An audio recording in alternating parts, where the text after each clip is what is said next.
আমার গান শুনে যান ওগো বাবু, দুঃখেরই সংসারে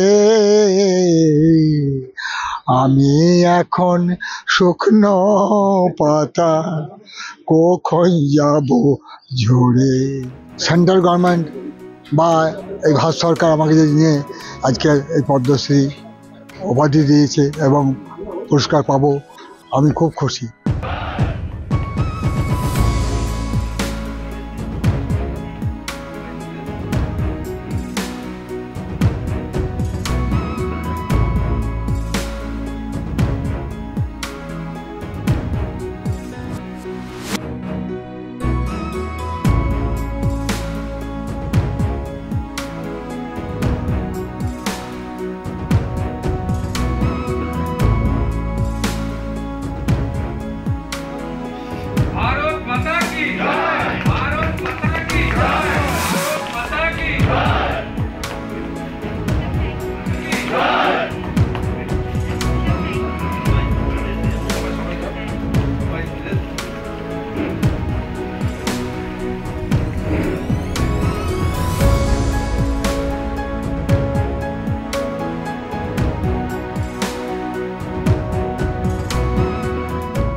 আমি খুব খুশি বলেন। আমার এই বার্ধক্যকালে মানে অনেক দিনই আমি এই গান বাজনা সঙ্গীতের সঙ্গে জড়িত বলেন, কিন্তু আমি অভাব অনটনের মধ্যেও আমি গান করে এসেছি। গানের সঙ্গে আমি আমার খুবই প্রিয় গান, গান না গাইলে আমি বাঁচতে পারবো না, এরকম আমার স্বভাব ছিল। কিন্তু এখন আমি এই সেন্ট্রাল গভর্নমেন্ট বা এই ভারত সরকার আমাকে যে নিয়ে আজকে এই পদ্মশ্রী উপাধি দিয়েছে এবং পুরস্কার পাবো, আমি খুব খুশি, দারুণ খুশি। আমি আপনাদের কি বলবো, এত খুশি আমি যে আমার মানে অনেক বয়সে আমি অনেক আর কদিন বা থাকবো, গুণাজনের মধ্যে পড়ে গেছি। তা আমি আপনাদের কাছে বিশেষ কিছু বলবো না, আমি একটা ছোট্ট পাড়া উপহার দিয়েছি গানের মধ্যে, ওই গানটা আমি গাবো।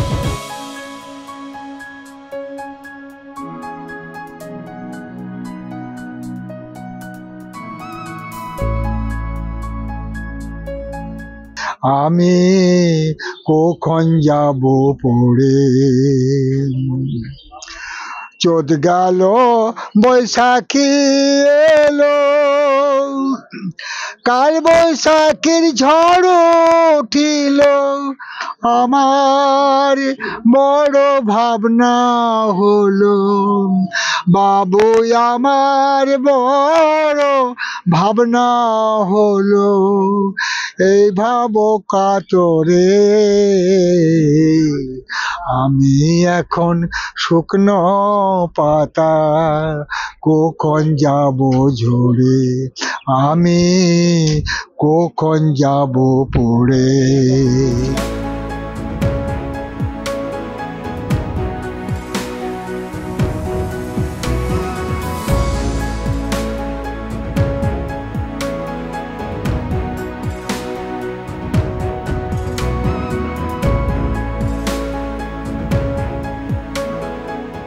তখন কিন্তু কোনো লোক আমাকে এরকমভাবে আমার পাশে দাঁড়ায় নাই, আমার উপর অনেক অবিচার হয়েছে, কিন্তু আমাকে ভালোবাসে জনগণ, এটা বলতে পারবো না, না দাঁড়ালেও আমাকে জনপ্রিয় খুব, আমাকে সবাই ভালোবাসে, এটা আমার সত্যি খুব, আমি আজকে আরও আরও ভালো লাগছে। এই আমি মানে পদ্মভূষণ ট্যাবলেট এই প্রাইজ পাচ্ছি, এটা আমার খুব ভালো লাগছে।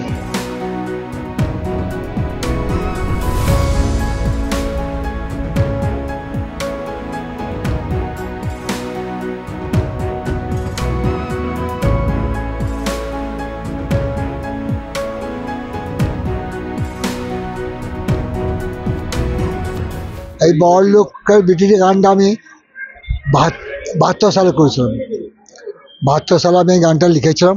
হ্যাঁ, তারপরে 76 সালে স্বপ্না চক্রবর্তী এই গানটা রেকর্ডিং করেছিলাম, রেকর্ড করে খুব ওটা পশ্চিমবঙ্গ খুব আলোড়ন সৃষ্টি করেছিল, কিন্তু আমার উপরে সামান্য অবিচার করেছিল।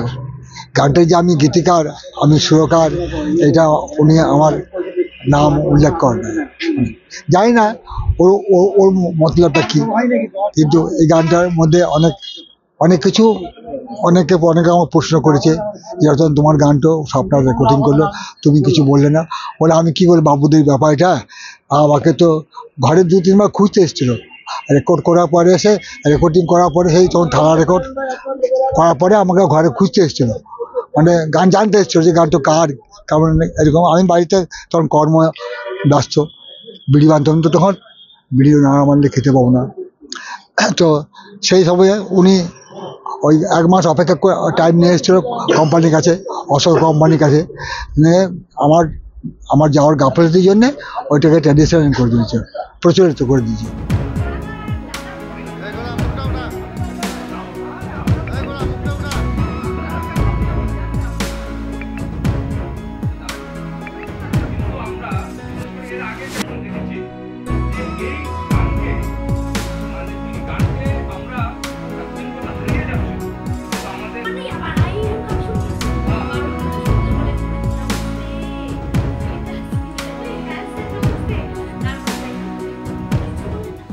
প্রথমেই কেন্দ্রীয় সরকার, আমার ভারত সরকার প্রধানমন্ত্রী মোদিজি শত কোটি ধন্যবাদ।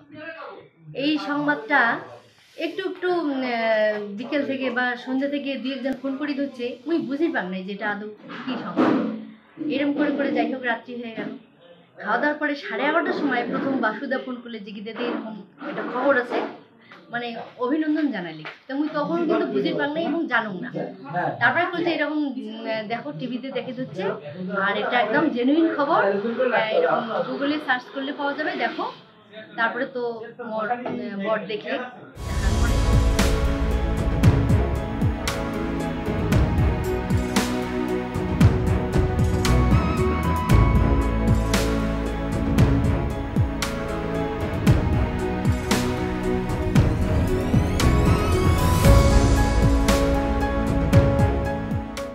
পটল দেওয়া আছে, পটল হয়, ড্রাগন ফল হয়, এই তো আছে। অবসর সময় এগুলো করেন? হ্যাঁ, গান নিয়েই বেশি সময় থাকে, আর একটু রুচিটা চেঞ্জ করার জন্য কাছে। আর আমার সঙ্গে ও থাকে, আমার একার পক্ষে সম্ভব হয় না। আমার